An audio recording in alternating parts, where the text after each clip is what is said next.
Happy Easter. Christ is risen and Christ is truly risen. It's Father Dave Nix on the Padre Peregrino podcast here, and just picking up some Indian food after a hike, so forgive the lack of the religious habit here.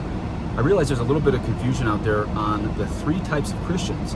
Now, if you looked at the thumbnail on YouTube and it says three types of Christians, you probably think I'm categorizing according to judgment three types of Christians, but I'm not. I'm actually just going to describe the three types of Christians, that is, Catholics and Orthodox and Protestants. That's going to be the big umbrella. Christianity, under the title of Christianity, is Catholic and Protestant and Orthodox. And then there's a little umbrella, which we will call non-Christian sects, S-E-C-T-S. We'll just say NCS, since that's a weird word to say on YouTube. And what are a couple of those non-Christian sects at NCS? Under this umbrella, we're going to put Mormons and Jehovah's Witnesses. Why don't I consider them Christian? They're not Christian because they don't have a Trinitarian confession. What is the Trinity? We as Christians believe that God the Father is God, and God the Son is God, and God the Holy Spirit is God. Three persons, one God. Where Jehovah's Witnesses and Mormons do not believe in the Trinity. Mormons believe in numerous gods, that apparently Jesus was like the firstborn of many gods, you get your own planet and stuff. Jehovah's Witnesses will probably call Jesus the Son of God, but not God himself. Where if you look at Russian Orthodox and Greek Orthodox, Roman Catholics, Byzantine Catholics, and then even Baptists, most Pentecostals, and non-Domers, we're going to get to all these categorizations in a minute, they all confess the Trinity, that God the Father is God, God the Son is God, and God the Holy Spirit is God. Okay, so let's look under this umbrella of Christianity. The only two that would really claim to be apostolic would be Catholic and Orthodox. The Catholic churches, all the Western Catholic Church, as well as all the Eastern Catholic churches, and I think it's CPX 33 I talk about the Eastern Catholic churches, they all have apostolic succession and 7 valid sacraments. The Russian Orthodox and the Greek Orthodox, they all have 7 sacraments and apostolic succession, but they are not in union with Rome. So again, under this umbrella of Christianity, we're going to place Catholics as one of the big three, and then Orthodox is one of the big three, and then the third is Protestants. Now I know there's a lot of non-denominational people out there, a lot of evangelicals that no longer like the term Protestant, but we still have to put you under one of these three umbrellas, under the big umbrella of Christianity. And if you look in even secular groupings like National Geographic and social studies books, Protestant is simply the way to say you're not Catholic and you're not Russian Orthodox. So even though the term Protestant isn't super favorable to a lot of non-Domers, evangelical people in the emergent communities, you're still that if you're in that. So that is the third category right there.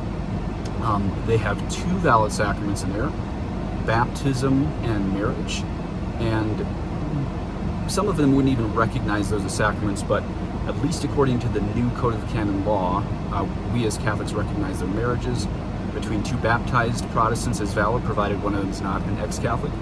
And of course, any Trinitarian baptism we're going to recognize as probably valid. Before Vatican II, you usually got a conditional baptism unless you were like a high Anglican.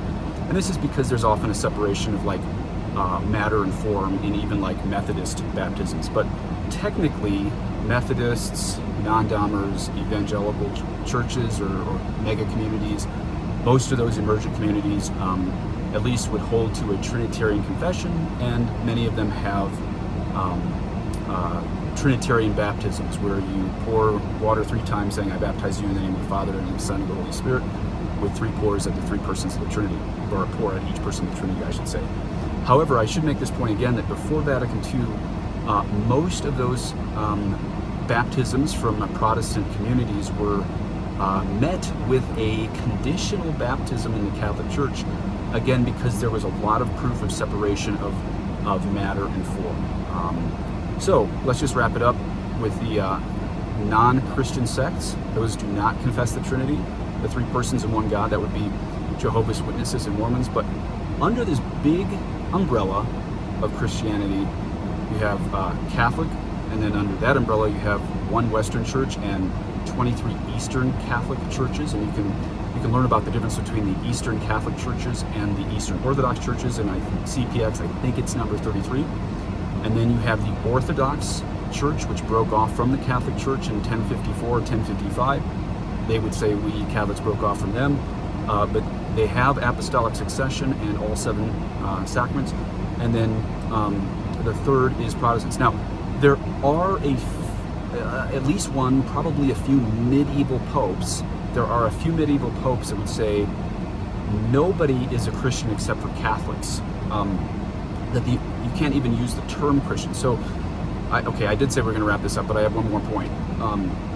Catholics. There's Catholics out there who will say, "Well, I as a Catholic believe this, but my Christian friends believe that." Never say that, because at the very least, the pinnacle of Christianity is Catholicism. The fullness of the faith of all Christianity is Catholicism. So it's really wrong to say, "I as a Catholic believe this, but my Christian friends believe this." You have to say, "I as a Catholic believe this, and my Protestant friends believe that."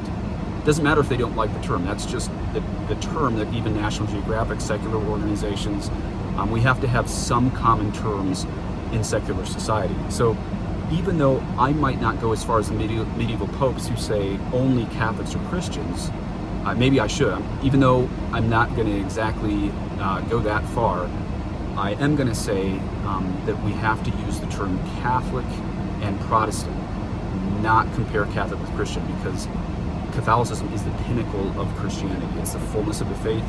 It has all of apostolic succession and the apostolic faith and the sacraments Christ gave to the apostles to be handed on. So, don't mean to start any debates here. I just want to give you the right terminology to use. That we have Catholics and Orthodox and Protestants, and those are the 3 types of Christians. God bless you.